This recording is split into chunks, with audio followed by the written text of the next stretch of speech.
Hello friends, और एक बार फिर से स्वागत करता हूं मैं आप लोगों का अपने चैनल लोन हेल्प इंडिया पे। और जैसा कि आप लोगों को मालूम होगा कि इस चैनल पे मैं लोन से रिलेटेड अगर आपकी कितनी भी क्वेरी हो, किसी भी तरह की जानकारी चाहिए हो, तो आप लोग कमेंट करते हैं, मैं उस पर वीडियो लेकर आता हूं नए टॉपिक पे। और आज का ये वीडियो दोस्तों सबसे अलग होने वाला है। आज के इस वीडियो में आप लोग लाइव कोर्ट का सेशन देखेंगे, जहाँ पर जज अपना जजमेंट देगा कि उसने अगर लोन डिफ़ॉल्ट किया। ऐसे दोस्तों, अगर आपने किसी भी एनबीएफसी लोन ऐप से लोन लिया है तो आपको डरना बिल्कुल भी नहीं है। इस केस में आपके ऊपर कभी भी ये लोग कोर्ट में कार्रवाई नहीं करेंगे, वो भी खासकर तब जब आपका लोन 2 लाख से कम है। इन केस अगर आपका 2 लाख से दोस्तों लोन है ज़्यादा, तब ये लोग कोर्ट में जा सकते हैं, लेकिन अगर 2 लाख से कम है तो कभी भी कोर्ट की तरफ ये लोग नहीं जाते हैं। अब यहाँ पर मैं आपको एक बैंक के ऊपर बताता हूँ कि एक आदमी ने बैंक से लोन लिया था, अब उसके साथ क्या हुआ, आप लोग भी ध्यान से सुने। और चैनल पे नए हैं तो चैनल को सब्सक्राइब करके वीडियो को लाइक करना बिल्कुल भी नहीं भूलिएगा। लोन एप्लीकेशन के साथ क्या क्या डॉक्यूमेंट्स लगे थे? उसका केवाईसी लगा हुआ है सर। कोटेशन लगा हुआ है सर। और तो सर तो क्या केवाईसी और कोटेशन के बेसिस पे आप किसी भी आदमी को लोन दे देते हैं क्या? Actually up to 5 lakh project report की रिक्वायरमेंट नहीं है, तो केवाईसी तो कोटेशन प्रोजेक्ट रिपोर्ट ना भी हो, फाइनेंशियल कैपेसिटी देखेंगे कि नहीं देखेंगे आप? सर। वो देखा था उस आदमी की फाइनेंशियल पोजीशन क्या है। 4 लाख का या 5 लाख का लोन अगर आप दे रहे हैं किसी को, भले प्रोजेक्ट रिपोर्ट की आवश्यकता ना हो, लेकिन वो आदमी लोन रीपे कर सकता है और वो इसको मशीन लगाने में इच्छुक है, उसका कोई हलफनामा है। पोस्ट 420 जो होते हैं वो कभी भी अपना नाम कहीं नहीं देते, और सही भी है। अगर वो नाम दे दिया तो 420 ही किस बात की?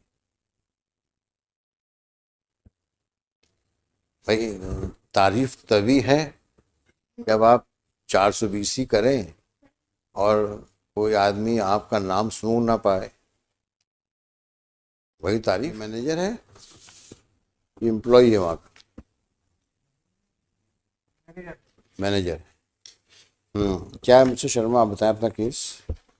एफआईआर में ये एलिगेशन आया था हम्म कि जो है 4 लाख रुपए का लोन लेने के लिए बात हुई, और Satish Sengar present applicant, Canara bank के मैनेजर राहुल नवीन, मकान मालिक राघवेंद्र ने रास्ता रोककर मारपीट की, और लोन के 4 लाख रुपए जमा करने के लिए दवा बनाने और मेरे द्वारा की गई शिकायत वापस लेकर राजीनामा का दवा बनाने के लिए जान से मारने की धमकी दी गई। इसका ये कहना है कि जो है 4 लाख रुपए का लोन जमा करने के लिए दबाव बनाया गया। प्रार्थी के आरोपी गण पर जब्त सभी असल दस्तावेज का पुनः दुरुपयोग करने की धमकी देने लगे। आरोपी गण को रास्ते पे जान से मारने की धमकी देने लगे। हाँ, तो एप्लीकेंट के खिलाफ, एप्लीकेंट बैंक के मैनेजरों के खिलाफ। हाँ, और ये कहा है कि 4 लाख रुपए लोन जमा करने के लिए जो है ये धमकी दी गई, और 4 लाख रुपए का लोन फर्जी तरीके से निकाला गया। लोन इसी के अकाउंट में आना बताया। हाँ, सरकारी वकील साहब बताएं आप। ये डॉक्यूमेंट लेने के बाद बैंक से लोन पास कराते हैं, उसके बाद उसको अपने खाते में ट्रांसफ़र करा देते हैं, जिसमें कि भगवती ट्रेडर्स वगैरह की कोटेशन बना के देते हैं। और इनकी लगातार क्रिमिनल हिस्ट्री है, सेम नेचर के इनके और भी ऑफेंस हैं। कितने ऑफेंसेस हैं? ये और इनके पिताजी दोनों ये काम करते हैं। अच्छा। एक क्राइम नंबर 729/20, 294, 323 का है, 669/20, धारा 406, 420, 409/20, फिर उससे 376, 2M, 376, 342, 294, 323 का है, फिर 305 सिग्नेचर, 420, 406 का है। अच्छा, कितने हो गई? 6? 4 के। 4 केसेस। और आप किसके लिए हैं? लॉर्डशिप फरियाद। क्या कहना है आप? लॉर्डशिप क्या है कि पुलिस में आरक्षक है सतीश, जो इसकी प्रेजेंट एप्लीकेंट है, जो बेल जिसकी है। ये सतीश आरक्षक है, और लॉर्डशिप इनके पिता हैं दिलीप सिंह। 2 एफआईआर लॉर्डशिप इसमें लॉज है। लॉर्डशिप कनेक्टेड दूसरा केस भी इसी का है, 35 नंबर भी जो है इसके पिता का है। अच्छा, तो दिलीप सिंह सेंगर इसके पिता हैं, और ये सतीश वो है लॉर्डशिप आरक्षक है। दिलीप सिंह सेंगर ने एक इसी तरह का लॉर्डशिप फ्रॉड किया है लॉर्डशिप, वो भी उसमें ये सतीश मुलजिम है। और उसकी सतीश में उस केस में लॉर्डशिप जो है कोऑर्डिनेट बेंच में उसकी 438 जो है विड्रॉ हो चुकी है नोट्स। जी। इसी आधार पर कि 669 प्रकरण क्रमांक जो है इनके खिलाफ और पंजीबद्ध है और ये इसी तरह के हैबिचुअल हैं। 7 लाख का लोन नोट से उसमें लेना इनके इनने अपने एक भगवती ट्रेडर्स करके इनकी फर्म है उसके नाम पे ट्रांसफर कराया पैसा नोट से, और एक और सोलंकी है उनके नाम पे पैसा ट्रांसफर कराया। और इसमें भी लोटसिप यही स्थिति है कि ये फर्म के कोटेशन लगाते हैं लोटसिप, उसके नाम पे पैसा ट्रांसफर करा लेते हैं और संबंधित को पैसा नहीं पहुंचता लोटसिप। अच्छा, और ये बैंक का कौन आदमी आया है? अब दिखाओ भाई, लोन अकाउंट दिखाओ, किसके नाम पे लोन तुमने दिया? सर ये गोपाल जाटव के नाम से लोन दिया था सर। अच्छा, तो डीडी इशू किया था अकॉर्डिंग टू कोटेशन। कोटेशन किसने दिया आपको? कोटेशन गोपाल जाटव ने सबमिट किया था। अच्छा, आपको लोन डॉक्यूमेंट साइन किसने किए? गोपाल जाटव ने सर साइन किए। गोपाल जाटव ने लोन डॉक्यूमेंट कब साइन किया? सर ये 9 दिसंबर 2020। अच्छा, उसके बाद लोन सैंक्शन किया आपने? एक मिनट, सवाल जितना पूछो तो जवाब दो, जल्दी में हो तो दिक्कत में पड़ जाओगे। तो लोन किस बाबत दिया था? सर ये मशीनरी परचेज थी। है? मशीनरी परचेज बिजनेस की। मशीन कौन सी मशीन? ये फैब्रिकेशन, काहे का फैब्रिकेशन? आयरन का जो फैब्रिकेशन होता है ना पाइप। हाँ, तो लोन ग्रांट करने के पहले आप गाइडलाइंस क्या हैं? सर गाइडलाइन ये दरखास्त कब आई लोन की? है? दिसंबर में आई है। दिसंबर 2020 में आई। उसके लोन एप्लीकेशन के साथ क्या क्या डॉक्यूमेंट्स लगे थे? उसका केवाईसी लगा हुआ है सर, कोटेशन लगा हुआ है और तो सर तो क्या केवाईसी और कोटेशन के बेसिस पे आप किसी भी आदमी को लोन दे देते हैं क्या? Sir actually up to 5 lakh project report की रिक्वायरमेंट नहीं है, तो केवाईसी तो कोटेशन प्रोजेक्ट रिपोर्ट ना भी हो, फाइनेंशियल कैपेसिटी देखेंगे कि नहीं देखेंगे आप? सर वो देखा था उस आदमी की फाइनेंशियल पोजीशन क्या है?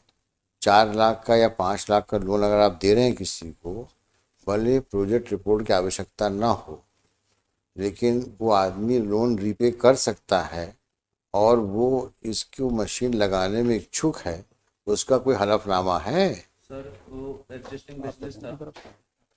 किसका बिजनेस था? गोपाल जाटव का। वो एग्जिस्टिंग बिजनेस का प्रमाण क्या है? किसका? गोपाल जाटव का। किस तारीख का है? का रजिस्ट्रेशन ये 2020 का रजिस्ट्रेशन, कब का है ना? 27/8/2020 का जारी किया। तो आपने किसने जारी किया इसको? सर ये नगर निगम से जारी होता है।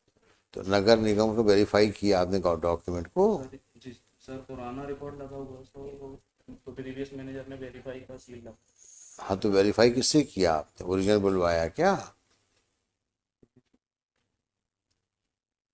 ये लोटस सॉप एक्ट का है, नगर निगम का नहीं है। सॉप एक्ट के अंतर्गत जो दुकान खोलने का एक प्रोविजन है लोटस, उसका है। ये नगर निगम गलत बता रहे हैं। सॉप एक्ट का ये फैब्रिकेशन की मशीन लगा के ये धंधा करेंगे, इसका कोई डॉक्यूमेंट है? वो रजिस्ट्रेशन की बोले एमएसएमई का रजिस्ट्रेशन। देखो, सवाल जो पूछे उसका जवाब दो। फैब्रिकेशन मशीन इंस्टॉल करके किस नेचर का फैब्रिकेशन करेंगे, इसका कोई प्रमाण है? तो जो शॉप एस्टैब्लिशमेंट एक्ट की दुकान खोलने की बात है, उसका तो कोई औचित्य नहीं है। सवाल तो इस बात का है कि भाई ये मशीन वहाँ लगाई जाएगी और मशीन खरीदी कहाँ से जाएगी? किसका कोटेशन लगा है? भगवान दास ट्रेडर। भगवान दास ट्रेडर्स मशीन बेचते हैं क्या? उधर थी मैंने है? वो उसका जीएसटी नंबर फॉर्म लाइव थी, वो भी बंद हो गई। नहीं, मैं जानना चाहूँगा कि 20 अक्टूबर की बात, दिसंबर 2021-20 में ये फर्म क्या किस बिजनेस में एंगेज थी? फैब्रिकेशन रिलेटेड मशीनरी सप्लाई के लिए। तो उसका प्रमाण कोई है? तो जीएसटी ऑनलाइन करने भर से तो काम नहीं चलेगा ना। लेकिन ये फर्म फैब्रिकेटिंग मशीन्स की मैन्युफैक्चरिंग में इन्वॉल्व है, इसका कोई प्रमाण है? कोई प्रमाण नहीं है। आपने एक कंपनी, एक जीएसटी, अब भगवती ट्रेडर्स किस काम के लिए रजिस्टर्ड है, इनका क्या टर्नओवर है, ये मशीन की सप्लाई करते हैं, इसका कोई प्रमाण है कहीं पर? और जब आप लोन देते हैं तो वो पैसा तो जिस मशीन का कोटेशन आता है उसको पेमेंट होता है ना, थ्रू डीडी है? डीडी के थ्रू भगवान दास ट्रेडर को ही पेमेंट किया था।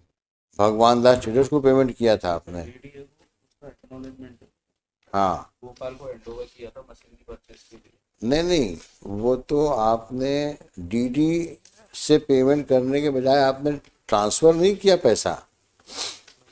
अच्छा, इसमें क्या ये भगवान दास को ट्रेडर्स को पार्टी बनाया, एक्यूज बनाया है, नहीं बनाया है? तो फर्जी है, नहीं केस है। नहीं बनाया लॉर्डशिप, ना तो इनको बैंक वालों को बनाया एक्यूज लॉर्डशिप उसमें, ना भगवान दास को बनाया लॉर्डशिप, जबकि ये है कि इनको पता है कि भगवान दास ट्रेडर्स के नाम से कोई फर्म नहीं लॉर्डशिप। ये जीएसटी का नंबर जो बता रहे हैं वो बंद हो चुकी है फर्म, अभी ये कंफर्म कर रहे हैं कि बंद हो चुकी है। कब बंद हुई है वो फर्म?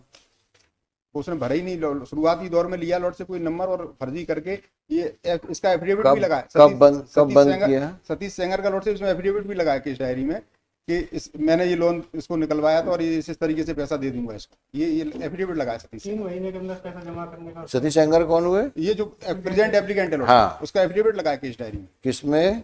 ये अपना केस डायरी में उसने जब इस पर दबाव बना था तो एसपी वगैरह की शिकायत हुई थी, तब इसने एफिडेविट दिया है कि यह कि मुझ शपथ करता है एक मुद्रा लोन गोपाल जाटव पुत्र श्री गणेश राम जाटव निवासी श्रीनगर कॉलोनी मुराद ग्वालियर के दस्तावेजों से मेरे द्वारा 4 लाख रुपए का लोन लिया था, जिसका लोन अकाउंट नंबर सो है, जिसका संपूर्ण भुगतान मुझ शपथकर्ता के द्वारा आज दिनांक से 30 माह के अंदर मैं ब्याज सहित जमा किया जाएगा। यदि मुझ शपथकर्ता के द्वारा मुद्रा लोन की राशि 4 लाख रुपए मैं ब्याज के भविष्य में जमा नहीं की जाती तो गोपाल जाटव को अधिकार होगा कि वह मुझ शपथकर्ता व अन्य आरोपीगण के विरुद्ध कानूनी कार्रवाई कर एफआईआर दर्ज कराने के लिए बाध्य होगा, जिसमें मुझ शपथकर्ता को कोई आपत्ति नहीं होगी।